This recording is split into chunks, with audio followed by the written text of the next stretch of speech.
They have like fake. Like animals. but they're to scale. Wow. Kind of like. Whatever. I remember, okay, yes. Hi, guys. Can you hear me okay? Yes, okay. I'm having troubles with my TV connecting properly, so give me 1 second. Oh, there we go.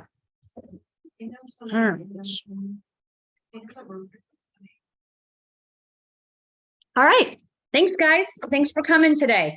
We are going to talk about goal planning for 2023, which obviously is timely, and using our GPS, as well as how that looks time blocking. So it's pretty, would you mind shutting that door? You're always sitting in the seat to do that. Thank you. And so to put together our GPS, which so many of you guys have done several times, is one thing. And to have that be a focal point for you to look at throughout the year is great. I have multiple GPSs. I've got a GPS for my real estate business. I've got a GPS for my coaching business, and I'm part of a GPS with our leadership here at KW. So it is a big part of our ecosystem here at Keller Williams. But if you don't ever look at it throughout the year, or you don't really look at it daily, it doesn't bring you business. You have to do the stuff. As I've been saying lately, for some reason, it's my newest thing to say. You don't have to have a smile and you don't have to have a personality to sell real estate. You just have to be persistent. If you have a smile and a personality, it'll bring you future business and some skill. Skill's about to kick back in again, because anybody who had a real estate license in the past 2 years could sell a couple houses just because you bumped into business. I know you don't think that that's what happened, but it is. So the skill part is going to get really important, because everybody, and I talk to people all the time, they're depending on people that they know, if they're from here, because then I hear people who aren't, that's not their thing. So then they've got to find what their one thing is. And everybody, it's different, but we're about to go into the time where skill is going to be even more important, and skill with how to do everything I need to do to keep getting business. So one, skill for lead generating, skill for nurturing that business. And as I was just telling the girls in our meeting, new leads is a numbers game. It's a numbers game. How many new leads do I need to follow up with to be able to get someone to talk to me, to get someone to go on an appointment with me and ultimately buy a house? That's a numbers game. Your top 50 or your SOI, the people that you're nurturing, that's the long game. I need to be able to nurture these people for a period of time so that I either get business from them, get referrals from them, or eventually get repeat business from them. So, for example, I have a client that in the past 18 months, I sold 4 of their rental properties, one at a time. So basically the first one was my job interview, right? So I did a good job. Then they listed the next one and the next one, the next one. And then I listed and sold their personal home. And even better, they then referred me to someone who works on their camper. So not even a family member, just a random person who happens to tune up their camper every year as they truck across to Texas this time of the year. And that person listed their house with me and now is buying a house from me. And they're going to be my better referral source. Do you know why? Because they already were sold on me before I even went there, because they were referred from my past client who had great things to say. And then I lived up to that expectation. So they're going to be my biggest cheerleader, because they were already told that by somebody else. I was able to have, nice transactions with them, even though they are the one that their listing in Ridgewood sold the day after it expired. But hey, whatever, I'll take it. And so, the reason that I stay in front of them is all the things that I'm doing from my GPS that remind me that it's not just one and done. So that all the things that I'm doing throughout the year with these people is what brings me that repeat business and referral business. So part of that also comes from time blocking. I wouldn't be able to do all the things that I do and juggle all the things if I wasn't blocking time to do every single thing. And not everyone's going to be as rigid with their time blocking as I am, and I'm not as rigid as somebody else. I had pulled up and I was trying to come up with a good form to use, but it was all such a mess. Elon Musk, if you ever look him up in his time blocking, it's crazy. It's every 15 minutes. He has a 15-minute time block. So something in his life is all blocked off by 15-minute times. Now, that doesn't mean that he's not doing something for an hour. It's just that he's got it on there every 15 minutes, something that he's doing. I literally put clean my house on my calendar. Now, one would think that's obvious. Why do I need it on my calendar? Because it lives there and it's on repeat and nothing's ever going to interfere at that time slot. I can't think straight if my house isn't clean. So I clean a clean house, so I don't ever have to clean not a clean house. Keeping myself organized, as some of you know, I'm a high energy person. I can get as ADD as everybody else, and I can't think straight or focus if I'm not organized. And so getting organized is important for a lot of reasons, but when someone says, how the heck did you do that many things today? Because the things on my calendar are not just a lot, it's so many different things, including personal life things. I go have lunch sometimes for 2 hours with friends in the middle of the day. I do all I vacation, I have family time, I have all of it because those non-negotiables go on the calendar first, and then everything else builds around it. I would never, ever miss a sporting event of my children. I would never miss something that's important, like a dinner. Doesn't mean I'm not on the side texting or working occasionally, but I'm still never going to miss it, because when you call a doctor's office, you don't tell them when you want to come in. They say, here's what we have available, pick one. So are your clients. Now, that doesn't mean be a jerk and be like, I just feel like sitting around today, and so I'm not going to go show that house. But I'm not going to move something of importance off my calendar to do that, because it can be, how's 2 o'clock work instead of 12:30 kind of a thing. So a couple of things that I gave you guys, and for everyone who's on the Zoom, all of this is in the Drive as well. So I've downloaded everything. Some of it was already in the Google Drive, but I want to start with our actual GPS. So I'm going to go ahead and do a share screen, guys, on Zoom, so I can show you what I'm talking about. And so I downloaded them to make it quicker access here.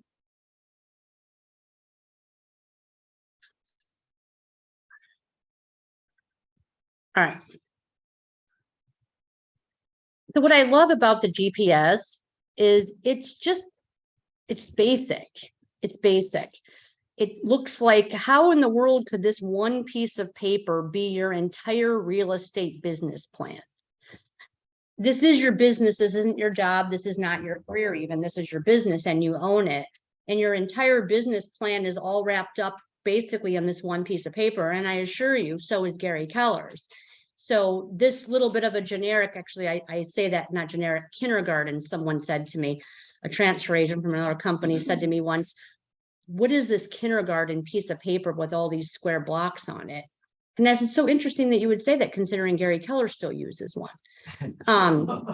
So in any case, it's a great way to have a focal point of what is your business and why does it have to be a 50-page book that tells you what your business plan is, and that, by the way, you pay for and no one ever looks at. So today we're going to go through what the GPS is and what you should be doing. And most of you have met with me to go over your GPS. And within that, I have given you those 3 lovely examples that are already filled out. So I'm not going to pull those up right now. Those of you who have met with me, which has pretty much been everybody, got those from me originally. So we started from this blank one, and about a year ago, I guess, I was meeting with a new agent, and it might have been my second follow-up with her on the GPS, I think, but I love that people that I work with, you guys, inspire me to make changes and make things better based on an encounter.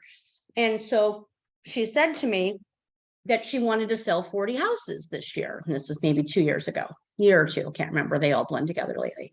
And I said, really? How are you going to do that? considering she had a full-blown GPS filled out, and I know from knowing her, and you guys wouldn't even know her because she was here so brief.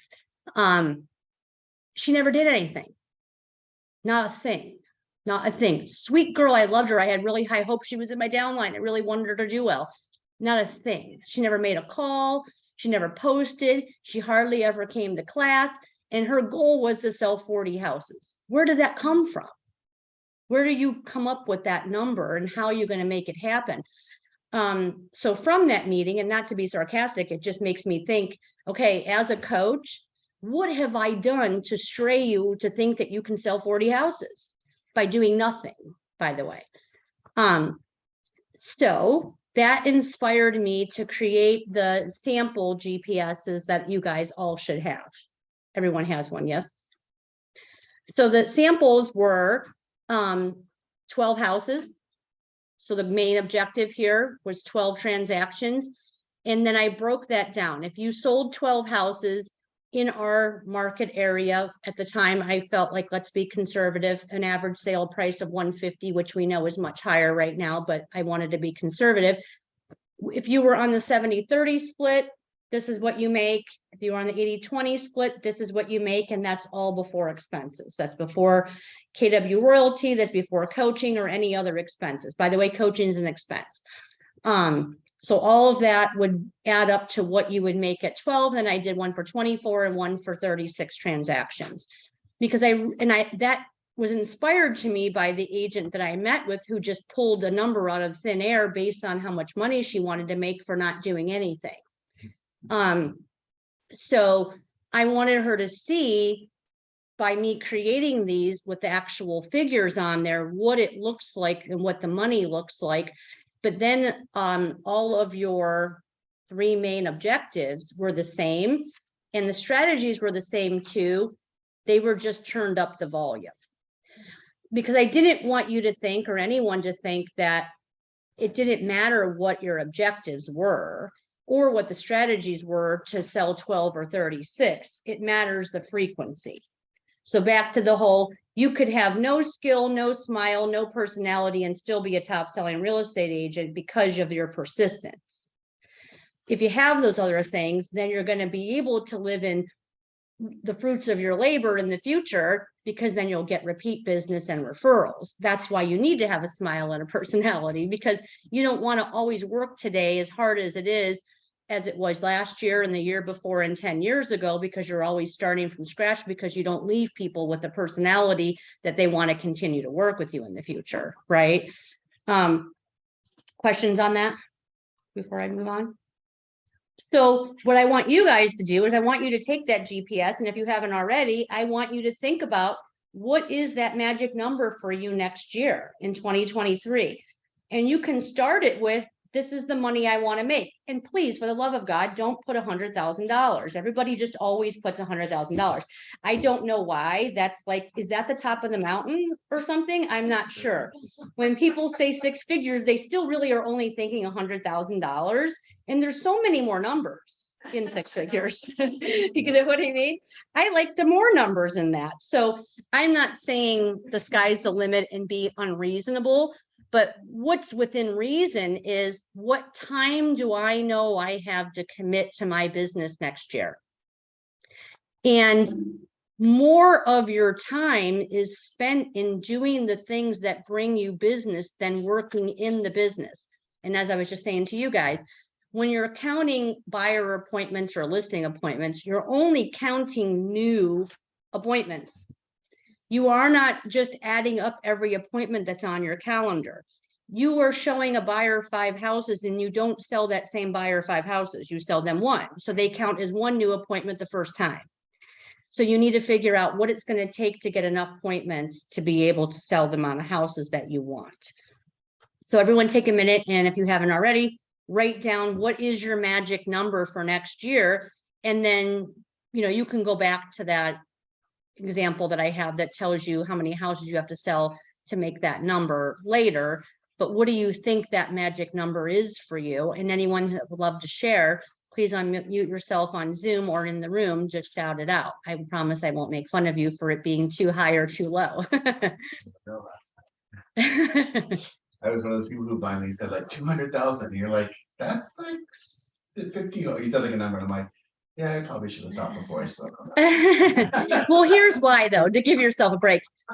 People think that real estate agents, because we make commission, and they think about the number that we're gonna make on that one transaction as that we sell those houses like a 40-hour week every day.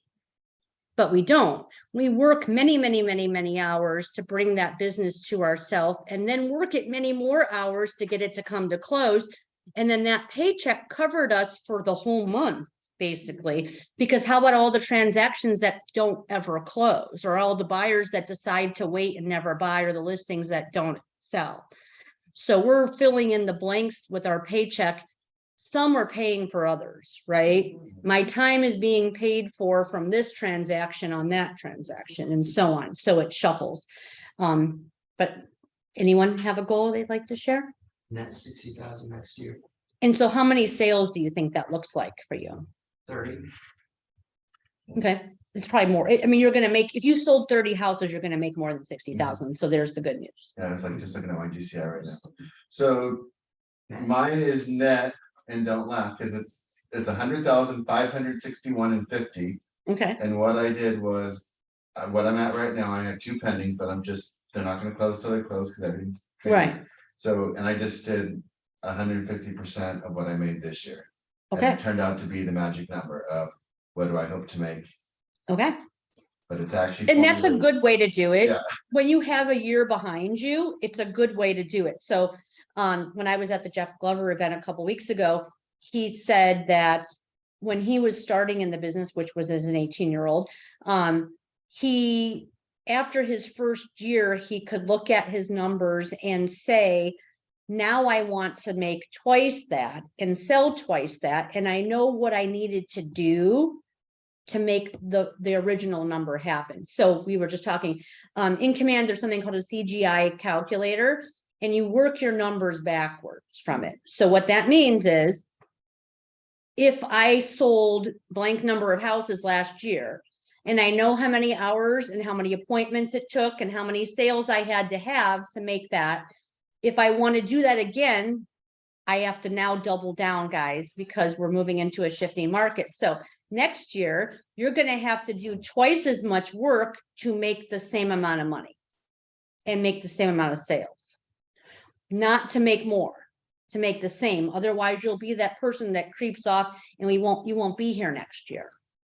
You'll be the example without telling your name, like I just gave for the girl that I gave her example, who fell off before that even happened in a good market. So you're going to have to do twice as much as you're doing now just to make the same amount of money and do the same amount of sales. And if you don't, then your numbers are going to fail. And if you want to do more, then you're going to need to increase it by quite a bit. But with the CGI, here's what I want to make. Here's how many sales it's going to take for me to make that. So then you have to add a fallout percentage. So let's make it easy numbers and say 20 transactions. I need to sell 27 houses so I can close 20 transactions, because I have some fallout or some carryover that didn't close this year into next year. And then, so how many appointments did I go on to sell 27 houses? You should be tracking that. And again, new appointments.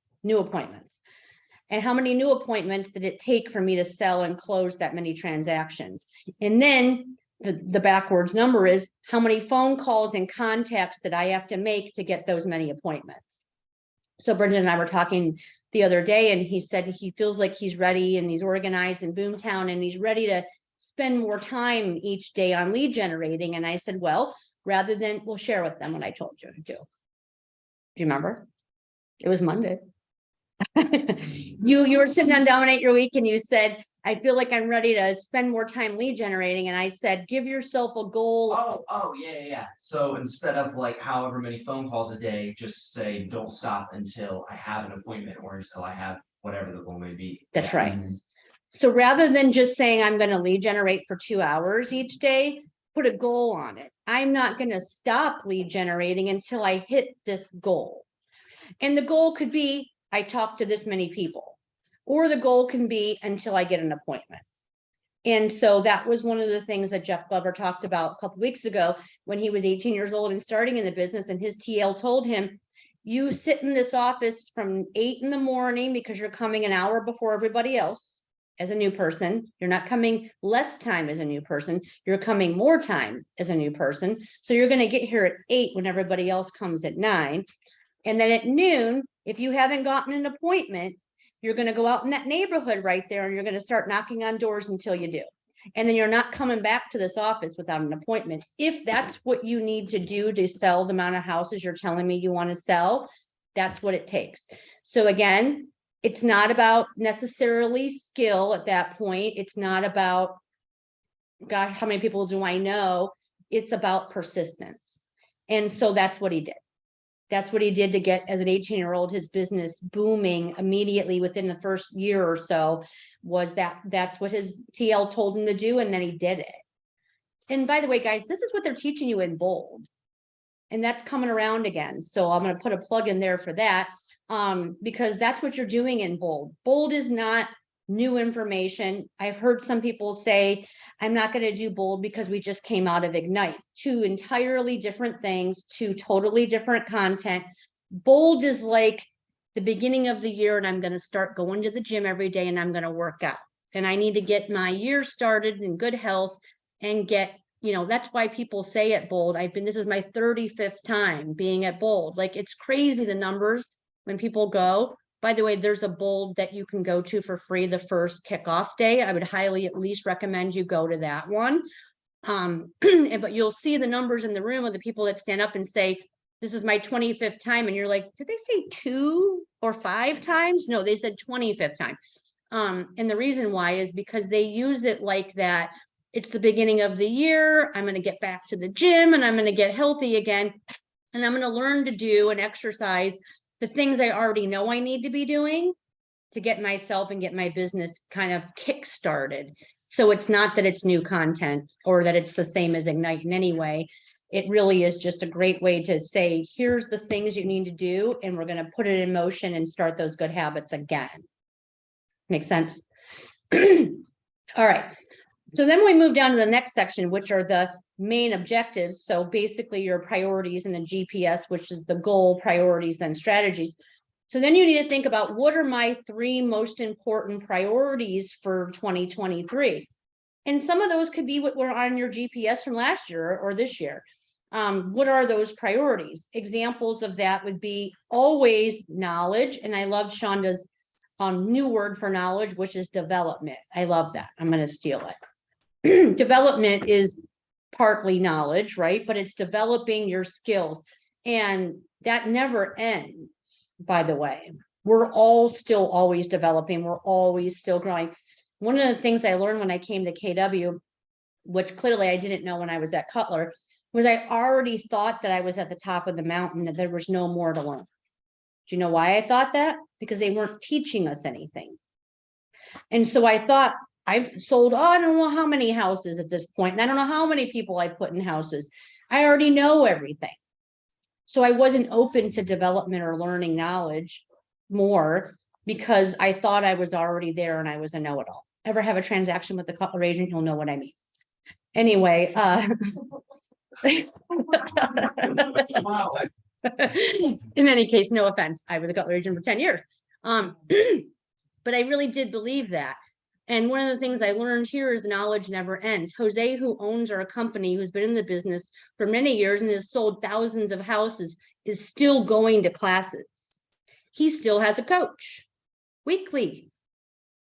So when someone says, I'm done, I'm to the top of the mountain, I don't need to learn anymore, that's just not the Keller Williams way. Also me, I need to learn more to help my business, to also help you guys. So the learning never ends for lots of reasons. And so what you put in your strategy under development or knowledge is, what are the 5 main strategies that you're committing to? What am I committing to helping develop and grow my knowledge of real estate so that it will help me reach my goal? So each one of those little 5 cells under here, there's 5 of them.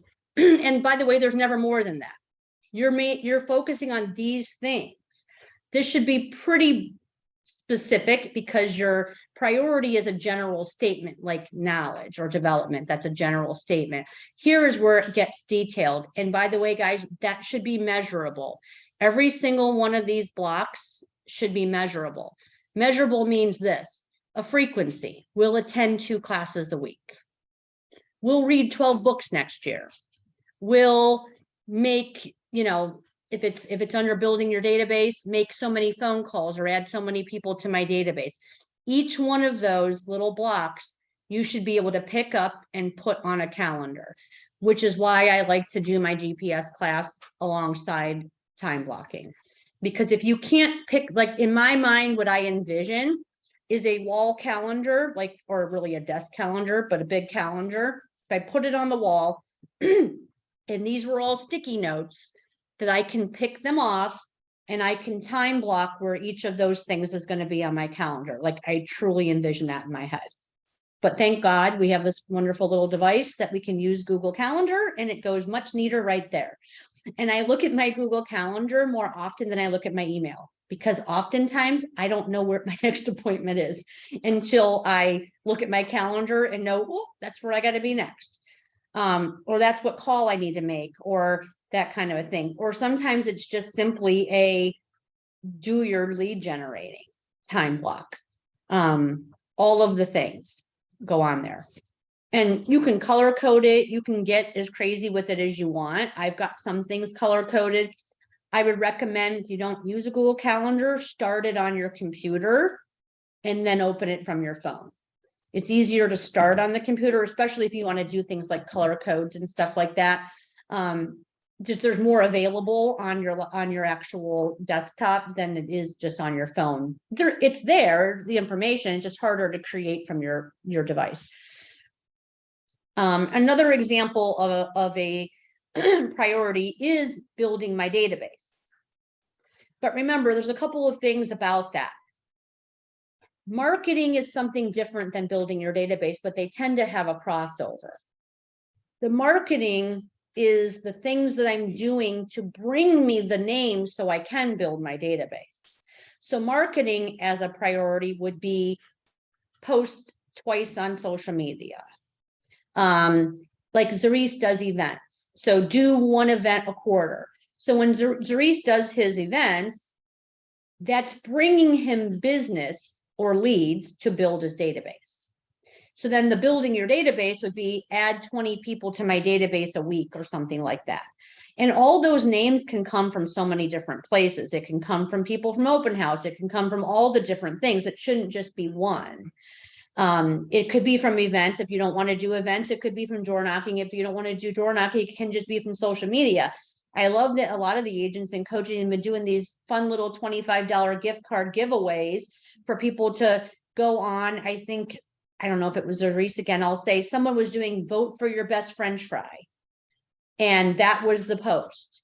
And then in there, they had to go to his website, vote for their favorite fry and why. And they had to give their name, phone number, and email address. And then he chose a winner for $25. And he added, I don't know, 200 people to his database.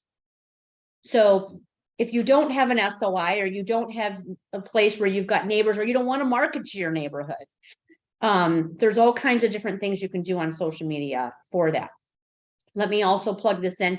For anyone who hasn't been coming to Dominate Your Week, Jessica and Kate, who works with Jessica at Cross Country, have been coming every Monday. And Kate is providing social media services to anyone exclusively in coaching.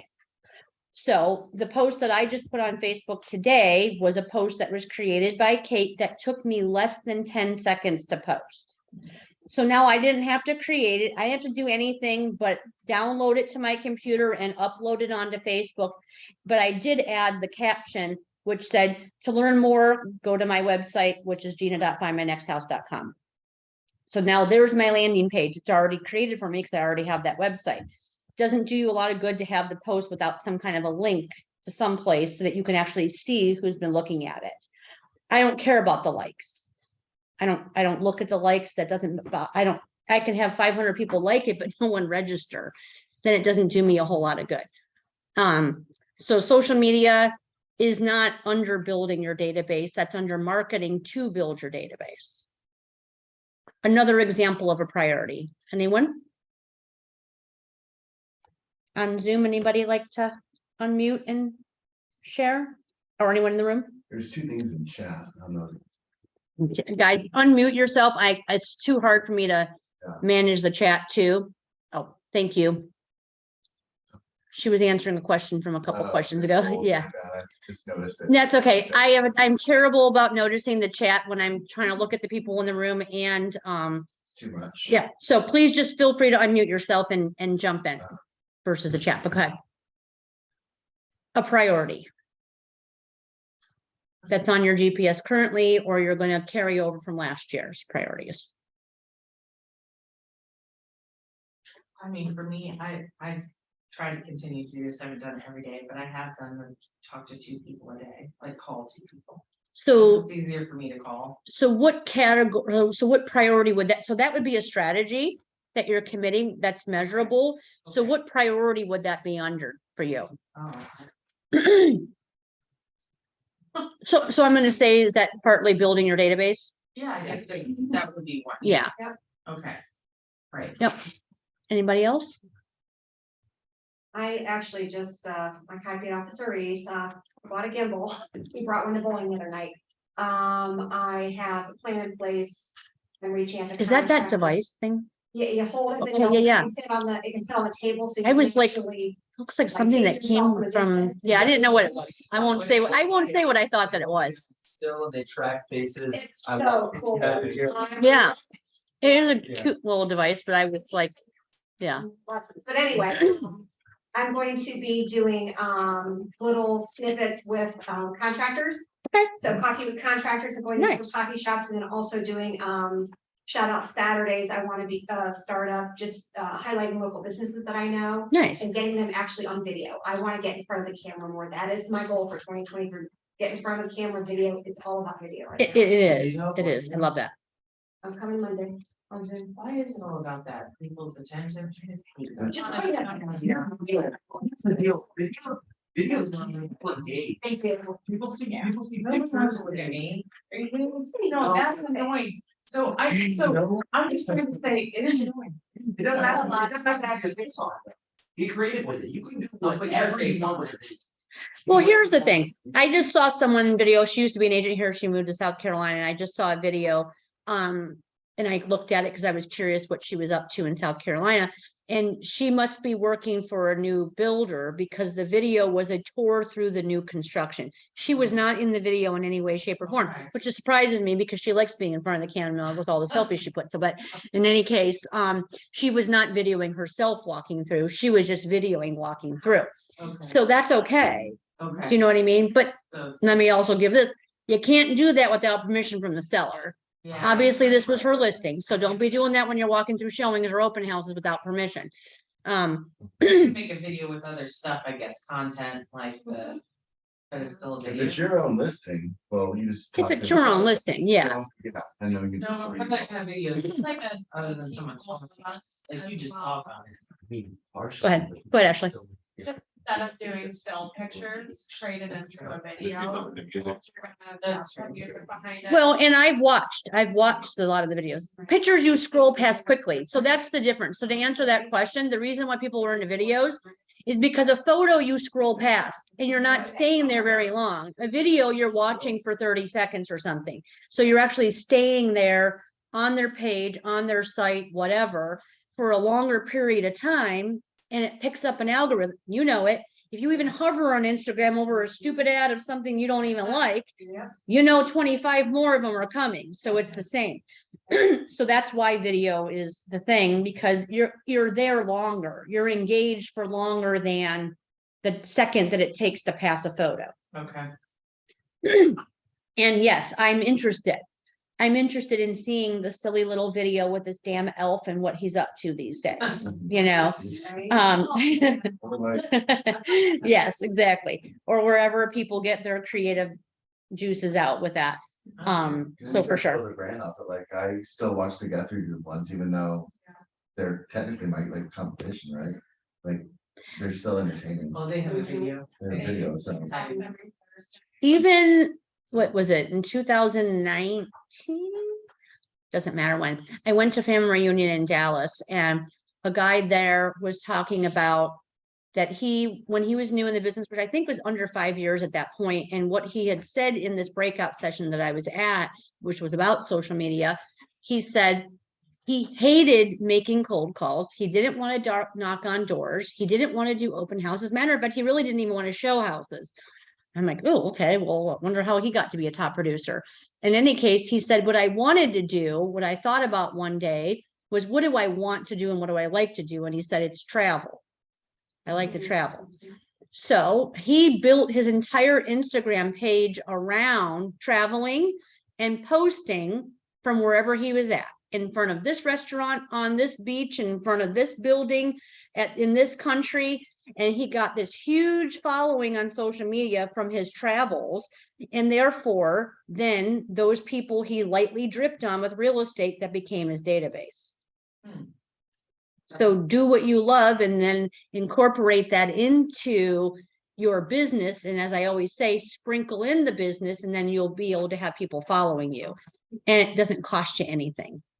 Well, I'm doing stories. I've been doing it over the last about year and a half on Facebook, because if I do just a regular post on Facebook, there are so many people that just keep on scrolling. You don't know who's actually like, oh, Looking. so-and-so was on today and saw that. Right. But when you do a story, you can actually look and it gives you a list of every single person Oh. who has viewed your story. Ah, So that way I can keep track. So like between last year and present, like over the last year, I started out like 10, 15, 20 people max that would see a story, but I've been doing it religiously. Okay. Mondays, Wednesdays, and Fridays. okay, And now I'm between like 50 to 60, Okay. almost 70 people. that's So good. that way, and then I'm like, oh, I totally forgot I was doing friends with that person. Like, so Yeah. now I can reach back out to all these other people that have been. And that's the key there too. So one of the things that you guys need to focus on is, it's not just about the likes. Likes don't, actually, even several years ago, likes were not a thing. Like who cares? No one cares about your likes. No one watches, pays attention, none of time for it.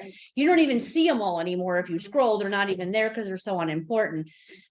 It's about the comments. And then, so if someone like what you're doing, if you see someone who looked and then you reach out to them and say, hey, saw that you viewed my video and so I looked at yours, or a comment on something that they're doing as an extra step, then you've engaged some, you're making connections, Yeah, right? Yeah. And then you've got them thinking about you. And then when you send them a handwritten note card that says, I was thinking about you, or it was so nice talking with you the other day, or a text or whatever, it keeps you top of mind. So that way, when you hit them again with a postcard about real estate, then you're again top of mind for sure. And it doesn't work with everyone. Not everybody knows or is in the moment of buying and selling. It's about catching the ones that are at the moment that they are, right? All right. Any more questions about this particular form of the GPS? Because I'm going to jump right into the next one. To it here. Which is going to take that and break it down. Yep. All right. So now we've got this handy dandy little goal document that for some strange reason must be my putting things in the copier skills that always end up crooked. I'm not sure how that always happens, but it's crooked. Is taking that GPS now and breaking it down into the quarter. So you guys all in the room have this as well. Looking at that GPS for the whole year is great. It should be someplace posted in your folder if you carry one around, in your book, on your computer screen, just someplace that you can always look. Go ahead. I don't have that sheet. I'm sorry. Well, I think I passed them out to everybody. I didn't take mine. Are there any more in the back? Here's one. There you go. I got it. Nope, I got one Yeah, too. you need- I've got one. Okay. There you go. Okay, thank you. You're good. Okay. Think plastic. Yeah. So now what you're gonna do is you're gonna look at that GPS, which is for the whole year. And by the way, guys, like it can be used for anything. I did a GPS last February for losing weight. Oh. And I had a goal of losing 40 pounds. Well, actually, I had a goal of losing 20 pounds because I was delusional. And I thought that I only needed to lose 20 pounds, and it turned out I needed to lose 40 pounds, but nonetheless, It worked. it did. I've lost 40 pounds since February. It was easy because this is my normal weight, so that was just weird eating uncontrollable weight. So just Looks good. get your crap together, and then it made it easier. But nonetheless, I actually created a GPS for losing weight. It started out with losing 20 because I delusional thought I only need to lose 20. And so I had my goal, and one priority was to eat better, and one priority was to exercise. And then through that, I didn't lie to myself, and I made commitments that were measurable of what I was going to do. So eating 30 grams of protein for breakfast and 15 in the mid-morning and 15 mid-afternoon, and so on, was one of the measurable goals under nutrition. Drinking more water is one, and so on. It could be done for anything, is my point. And if you stick to it and you're persistent, it can work. Just ask North Canton Alterations, because I got a lot of nice clothes that I've been taking over, and every time I bring a bag, I pick up a bag, I bring a new bag. And I'm not giving up my wardrobe, but in any case, it works if you stick to it. Anything does. I would love to challenge everyone to say, you know, if you hit your goal, it's partly because you use your GPS, but if you definitely use your GPS, you'll definitely hit your goal and then some. But it could get lost because it's for the whole year. And certain things you're doing in January might not be relevant in June anymore, or you're just not thinking about it. So that's why we have this quarterly breakdown. So in this form, what you're going to do is you're going to say, from my GPS, for the first quarter, what are my 3 main priorities or focuses? And then within that, your 3 tactics. Ignore that it says who. This was a document that we used as a whole for leadership. So we assign PCTL, blah, blah, blah. So it's you. You are the who. But I thought it would be a great thing to share for you guys, because if we're doing it, then everything we do comes from the top down, right? So if we're using it because we got it from KW Corporate, then why not have you guys use it as well? So I would love to see you guys focus on what does your first quarter look like, and then breaking that down. I'm someone who likes to chunk things down or break them in pieces. So like for those of you who've heard me talk about preparing for a listing appointment, I look at a listing appointment as 4 phases. It's so much easier for me to check phase 1 is done. Now moving on to phase 2. Phase 2 is done, checked, moving on to the next phase. It seems so much less threatening than looking at this whole big appointment and not knowing what you're tackling if you can chunk it down. So to me, it's the same thing. Everything that is a big picture, if you can just get it done, chopping away at it little by little, you can get to, I like to cross things off. I'm that yellow legal pad, cross it off, because I need to love when I tear that page up and then rewrite my clean page, because it feels accomplished, but then I know that I can focus on the other things because I did so much, right? So I would love to have you guys get this done along with your GPS, and then do your quarterly one-on-one with me that we need to schedule for phase 1 people sometime here in the next few weeks, and then look at what you came up with. Questions on this form? Anyone on chat or anyone in the room? Because I want to jump into the time blocking part of this. So GPS, that stands for goal, Priority, priority, strategy. strategy. Interesting. And then this is just jumping it, chunking it down to quarterly. So I guess I'm unclear as far as like, is it basically like our GPS, like our focus is to, the one thing, and then our 3 things that we. So your goal at the top is still for the full year. Okay, And then basically your priorities are your number 1 focus. okay, That's the 3. but are all 3 or 4 the first quarter? Everything is the first quarter. All So this whole page is 1 quarter at a time. Gotcha. So what I would say is, if my 1 focus is development, I'm going to put that as my number 1 focus. And then this quarter, I have my whole GPS done, but what is really important this first quarter that I'm committing to myself that I'm doing? And that's why there's 3, not 5, like your strategies. that make sense? Yes, thanks.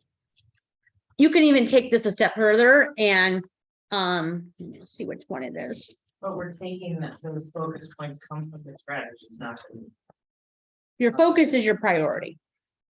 Yep, so your focus is always your general statement. That's not the measurable task. Okay, Your tactics are your measurable tasks. What am I going to do? I'm asking that question. So again, if you were time blocking from this, it's the tactics that are going on your calendar. You can't put on a calendar knowledge today. What does that mean? You know, it's got to be specific. Back to my example for working out on my GPS. It's not just exercise. It was today, ride my Peloton. Right. Tomorrow, go to the Y and lift. The next day, do this, do that. That's very specific. It's not just workout, because workout can mean a lot of things. I took a walk in the park, check, you know, like maybe that doesn't count, you know? All right. Next one. Anybody on Zoom with any questions?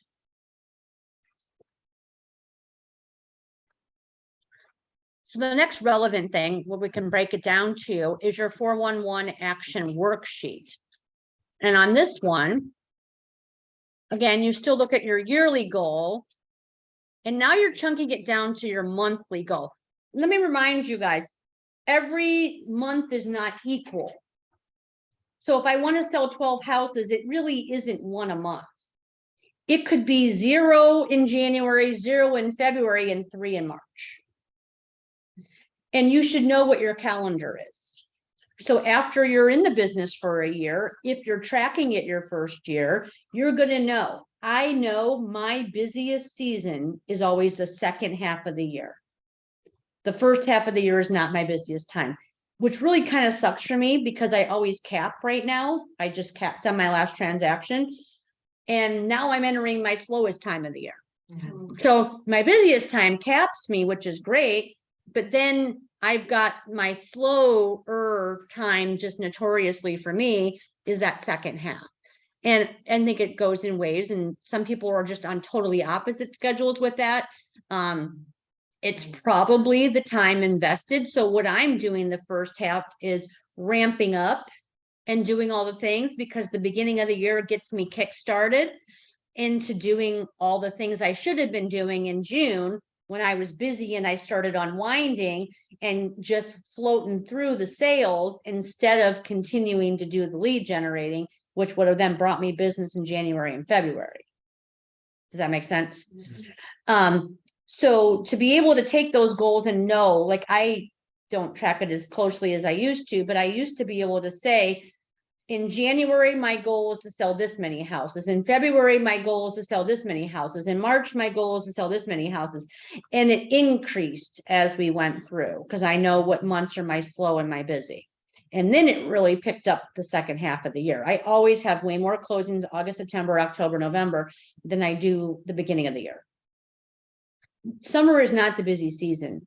It's actually pre-spring, spring for people getting started. So remember this, when I say busy, I mean getting started. People don't just say, you know, it's the week before Christmas. I think I might start looking for a house right now. That's not their start time.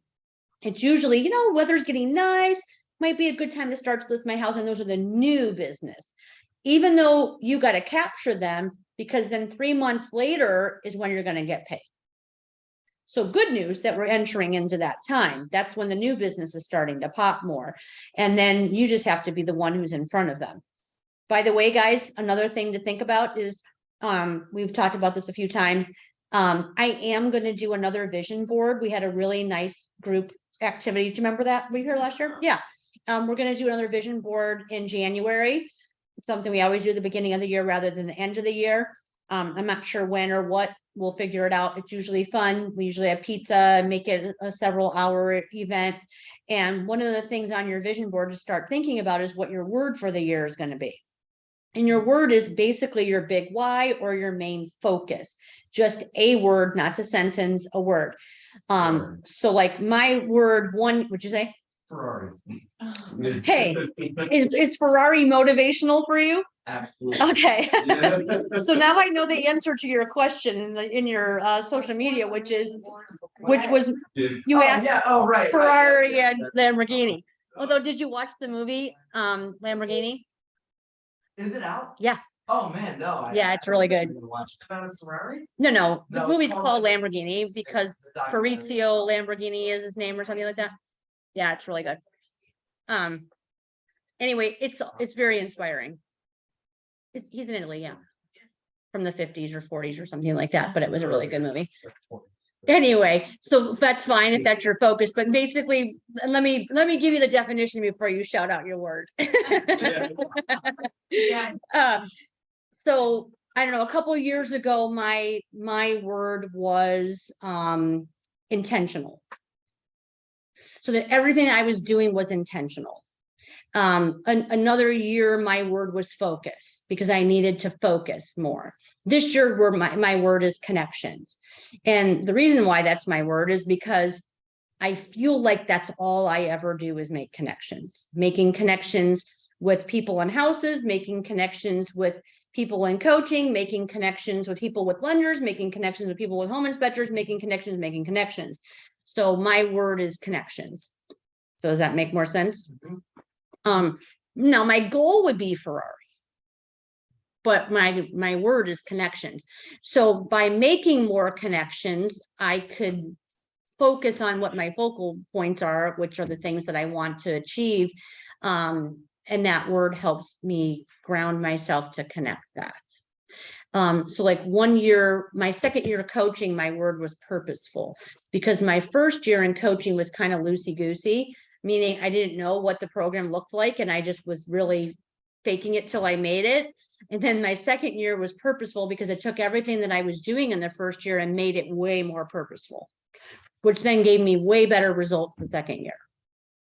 So that's why we focus on that. I just look at mine was from. Okay. So do you think you succeeded on that? I think you did. And it could be on a lot of different levels too. It's personal and mine is always both. It's not just business, it's business and professional. All right. So then you're going to chunk down those monthly goals and you can put it out by, do a new one of these every month or look at what the whole year looks like for you. And as you're in business, you're going to look back and be able to see what those months look like for you. And all that does is it's telling, I know what I need to do different in the fall to make me still be busy in the early winter. And then looking at your weekly goals. And so that's what a 411 is. It's taking your year goal down to your monthly, down to your weekly goal. And then when we take our weekly goal, then you're going to go ahead and look at what a day looks like. And that's where the time blocking comes in. So I don't believe I put this, I don't know if I downloaded this, guys, on Zoom. Let me take a peek here real quick. This is all in the drive, right? It's all in the drive. Yep, there we go. All right. Yeah. Put you guys up here. All right. Then we're time blocking.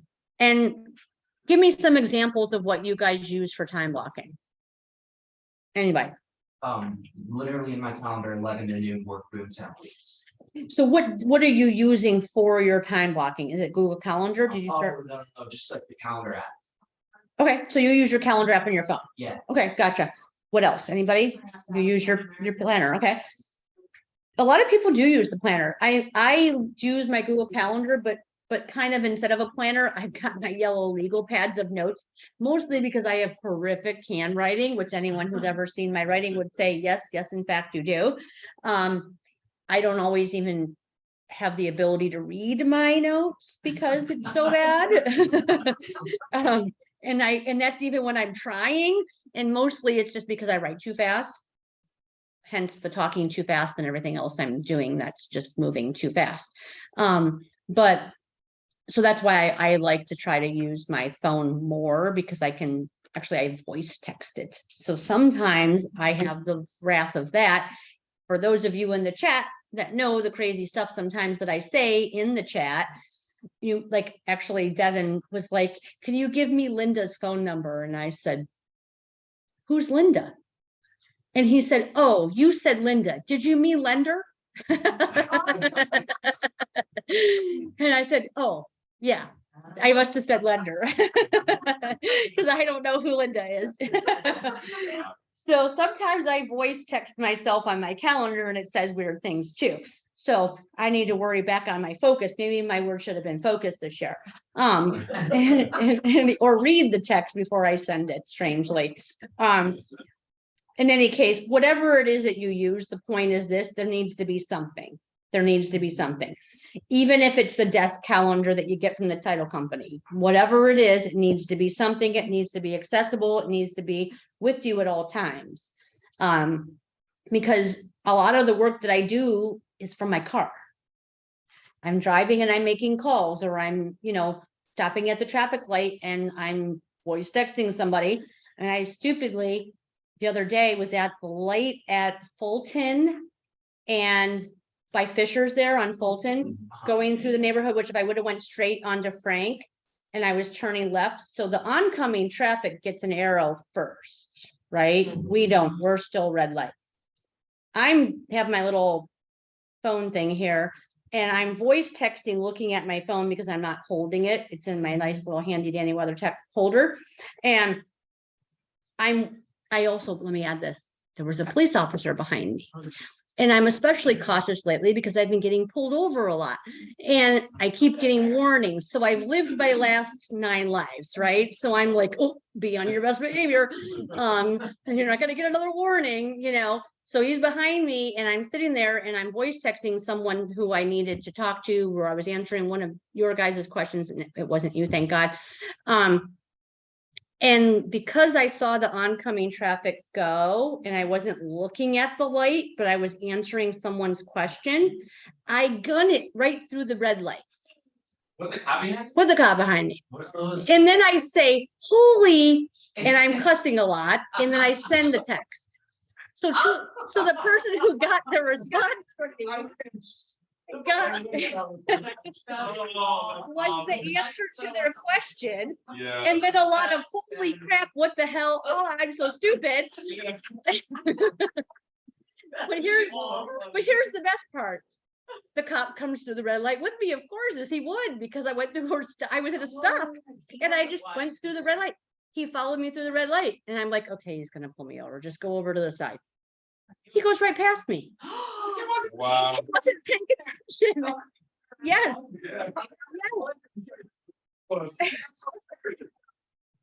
So right through the light. And right through the light. I cannot tell you. Yeah, I've got to really focus on myself and what's going on in life around me, because I was like, oh, did I just do that? That's why I'm back into that car, always preoccupied. Yeah. I'm like, it's like. And You have to have the sensor. and I do time block. So I can't imagine how crazy my life would be with all the things that I need to do, but I know this. I go to bed every single night with everything done. And I don't say that to brag. I just say that because it's the truth. I would never, ever, ever be able to go to bed at night without everything done. There would never be. I was testing my family one year where I just left a spoon on the counter that I had used, just left it on the counter. Because I had been doing weird little random things like that to see how long it would take them to notice. My husband said, why is that spoon sitting there? What are you doing? Because that's how organized and I am not. I'm never going to leave dishes in my sink, or I'm never going to go to bed without an email answered to, or one of your guys' responses, which is why I say we cut it off at 10 o'clock, not necessarily because I go to bed at 10 o'clock, but because I want to make sure I've finished everything. I don't ever want to leave anyone particularly hanging, or any one thing hanging. And so if for some reason something that needed to get done didn't, because of course, like everyone, stuff gets out of left field all the time. I mean, I think many of you have heard me say this. I have a deal right now that, thank God we did a septic inspection, because there is no septic. No septic. And that's not because they have sewer. That's because they're pumping all their guts into the ground, into leach fields, so there's no septic. That's a big no-no. And thank God we did a septic. So that's been compromising a lot of my time lately, but so there's always weird stuff coming out of left field. It never ends. I think Brendan, you said today to Jeff at our coffee meeting about having difficult agents that he's working with. It's really the answer is this: the more business that you do, the more crazy stuff we encounter. So it's not one person's plagued with weird stuff always happening to them. It's just the more houses you sell, the more things you encounter. So if I didn't time block, That scares me. it would be a disaster. Well, like my third one. I know. Yeah. Yeah. It makes the ones that go smooth so much nicer. So much nicer. And so the ones that aren't smooth are the ones that I have to take a fraction of the commission, even if it's just a small amount, and reward myself with something nice, whatever it is, whether it's dinner someplace or something that I can remind myself why I do this. That's not necessarily on the ones that are easy and smooth. It's not party time then. It's party time when finally I get a transaction closed with this crazy buyer of mine that now we don't have a septic system for. They really Those green are the grass, deals. right? Huh? They really green grass, right? They do. I don't know, it's winter time. All that fertilizer? I'm pretty sure it's going into the Yeah. creek that's behind the house, but Oh, yeah, anyway, so don't canoe in Canal Fulton in the canal. Right? No way. All right, so here's just an example of a time blocking calendar that's in print if you would need to have one. And it's broken down by your dates, your days, however you want to use it. But my recommendation to you would be this: you're taking those strategies off of your GPS or the tactics for the quarter, and you're plugging them in where you're going to do it. If I get really busy or I get sidetracked with crazy stuff like septic systems or whatever, or one of you guys are writing an offer for the first time and it's 5 o'clock at night or whatever it is, that I'm like getting behind on stuff. Like today was a long day for me, so I probably have 900 emails and 500 of them probably are junk, but the other is stuff that not every single one he's responded to. You get my point. I'm exaggerating there, but a lot of them I have to go through and decide what I need to do with them. And there's probably something. So it doesn't just come off the calendar. It gets moved. It's my calendar and I own it. So if I didn't get to it, then I just move it. So that's what I mean when I say I go to bed every night with everything done, because if there's something that didn't get done that wasn't a priority today, it just got moved. That's all. And if I didn't get to my lead generating that I was supposed to do today, then I'm doubling my lead generating time tomorrow, or a portion of it tomorrow and a portion of it Friday, or whatever that looks like. If I'm creating social media posts, we were just talking about this with Shonda. I like to do, I don't know if you guys noticed, but I tend to post my stuff for coaching in clusters. You'll see a congratulations, Carlin, on your first transaction, and then congratulations, Jeff, for graduating coaching. Boom, boom, because I'm sitting down and I'm doing it. So if I'm already engaged in something, I'm just going to finish it. I'm a finisher of projects. And by that, I take it to extremes. When there's yard work to be done, I've had my husband, no joke, get the spotlights out so I can finish. That's what we do. See, I'm not crazy. Can't finish. He thinks I'm nuts. The neighbors probably think I'm nuts too, because I'm not done. Little posts. like our Exactly. website. Yeah, I can't rest unless it's complete. So I will take it to extremes to have completion, which also makes me a person who has very high expectations of others. Because I don't expect anyone to do anything that I wouldn't do, but I would do a lot. So I expect a lot. And so I think it's okay. I'm giving myself a pass on thinking it's okay to expect a lot. And shouldn't I, though, as your coach, expect a lot? Like, what kind of a good coach would I be if I expected very little of you all? I expect a lot. And I expect you to do what you tell me you want to do. I'm not trying to turn every single one of you into a top producing agent if that's not what you want. We mold this program to fit what your goals are. So if you want to sell 4 houses, 12 houses, or 40 houses, it's all in what you're going to do to make that happen. But I can assure you this, 4 houses is harder to sell than 20. Do you understand why? You literally have to try to sell that low of houses. Well, it's because of this. You've done so little to just have those couple of transactions. And if you just do a fraction of the stuff that you said to yourself on your commitment to yourself, which is your GPS, you're gonna sell 20 houses. So it's the doing nothing that causes you to have no sales. And that is just the fact. And trust me, I've lived it for now, it'll be 25 years. I've had many a years in this industry that I've sold a lot of houses and a lot of years that I sold a couple houses, and my business could look like I want it to look every year or every couple of years based on my personal life and what I want it to be at the time. The beauty of real estate is it can do that. I wanted to be home with my 2-year-old until he went to kindergarten, and I was. So I didn't sell a darn house those couple of years. Maybe I bumped into one here or there, but it could look like whatever I want it to look year over year. I do know this though, it doesn't just fall from the sky. You guys are on a team. Does your leads fall from the sky? Do you get silver platter leads handed to you? More than just once in a while? But you know what I'm saying? You still have to work every bit as hard, even on a team, as you do. A lot of people think joining a team is so that you can just get leads. Well, isn't that what we're doing in Boomtown? It's the same thing. So it's all in what you do and the structure that you want and the services that teams provide you to keep you on track with that. So it doesn't matter whether you're on a team or not a team, in Boomtown, not in Boomtown, with getting those leads, it's all about the different things you're doing. So tell me, and let's focus on what you're going to put on your calendar first. Anybody? I think Good. you have to have a certain amount of meaningful conversations a day. Like, so like, I know like for a while it was like, for me, it was 1. And then now that number's changed. So like, you need to have a certain amount of like, you just can't call people all day and send emails all day. That's not gonna produce anything. You have to have some sort of conversation. So how many calls did it take, or contacts, we'll say? Like, it could be different. Like, there could be some days where like, I get a hold of people, like people actually answering their phone this day, Mhm. and then it's 20 calls. Yeah. Let's say another day it's 3 hours, and it's like, okay, like keep going, and then like you take a break, and then you just go to the get gas, then you have a meaningful conversation with that person.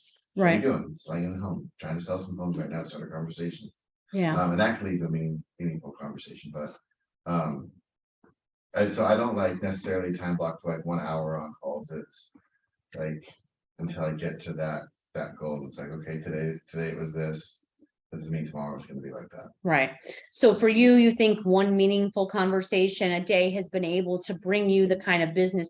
I mean, like, you're an example of someone who I remember when I met had another job and you were dual career, and you said, but I want this to be my full-time job. Mhm. And that you couldn't wait to be able to quit the other job, and that you were able to. I don't think 1 was enough.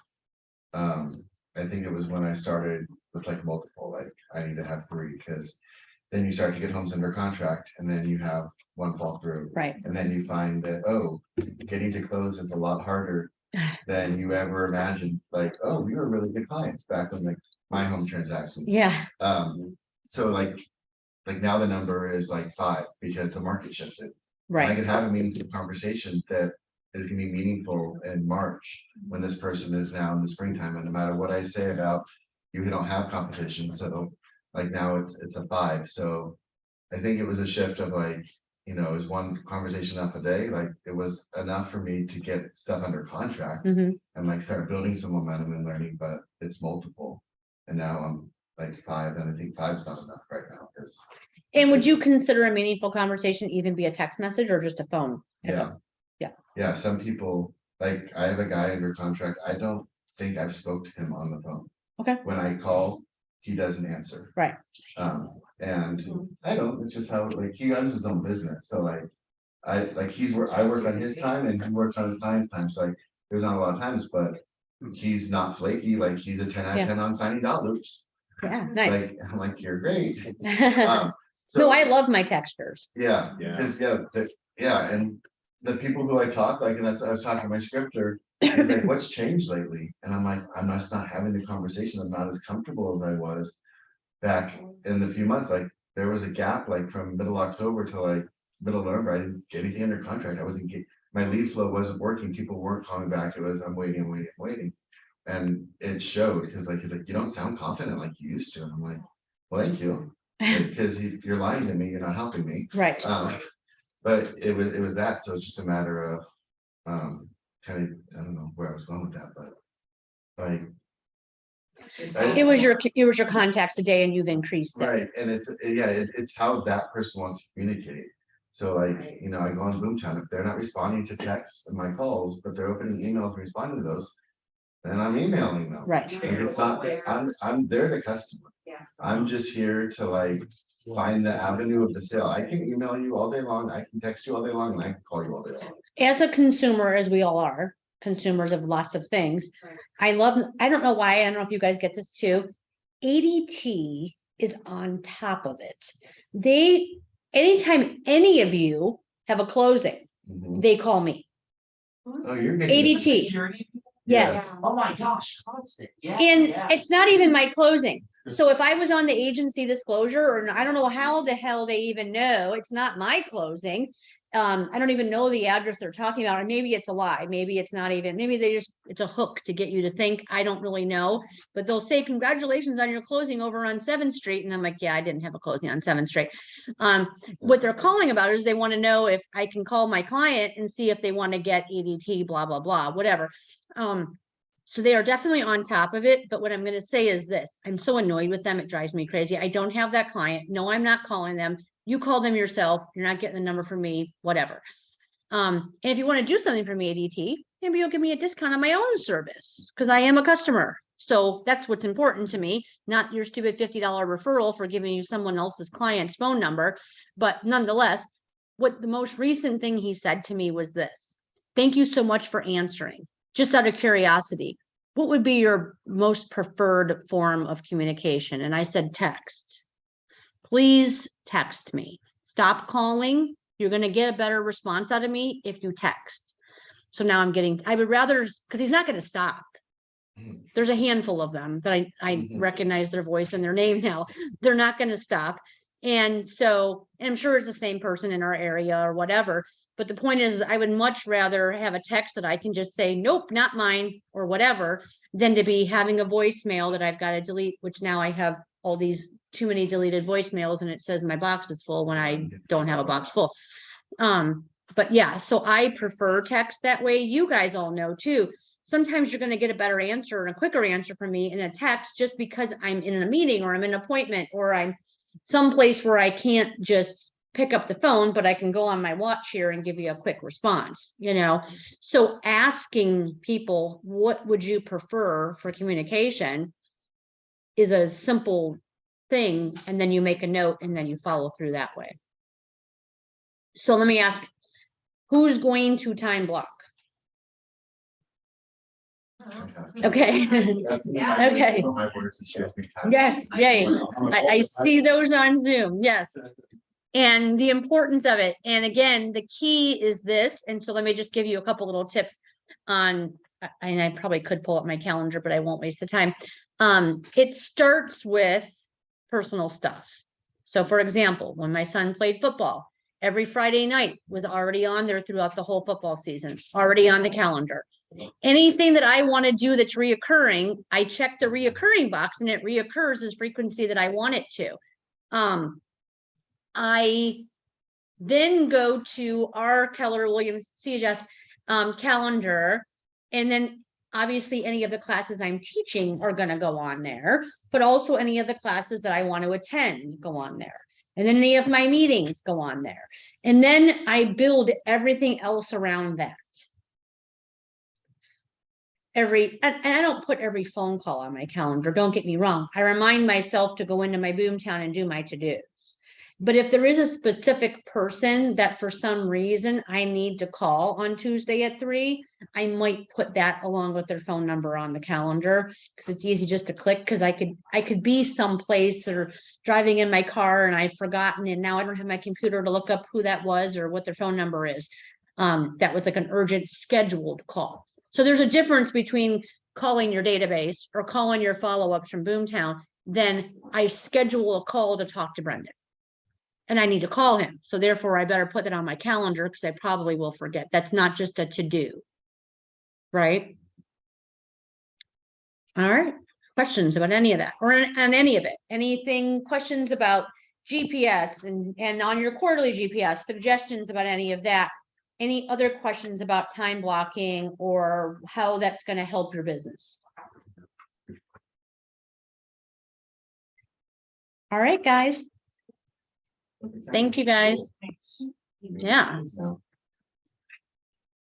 Do you have an extra sheet of that last slide that you have? I do.